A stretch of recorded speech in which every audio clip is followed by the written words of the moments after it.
Hey everyone, I'm Ron from Coleno, the leading suite app for accounts receivable. In this tutorial, I'll show you how to search transactions by accounting period in NetSuite, so let's get started. First thing to do is to go for the transaction search. I will go to Transactions, Management, Search Transactions. Alternatively, you could go to List, Search, Saved Searches, and New.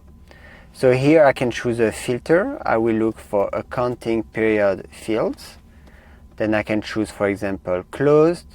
If I want it to be closed, no or either, it's a bit useless, but I'll choose it to make sure we have a lot of results. Then we can go to the result subtab. If you like this video, please like it.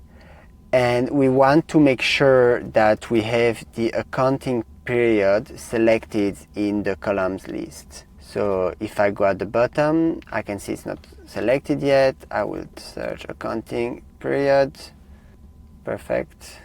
And then we can choose the desired fields that we want to show, and I want to show the name. And then I can submit this. Please note that the fiscal calendar is not available as a filter, but you can restrict your view to a single subsidiary by going to Home, Set Preferences, and then Restrict View. Don't forget to join the newsletter in the comments for NetSuite tips and tutorials, and see you in the next one.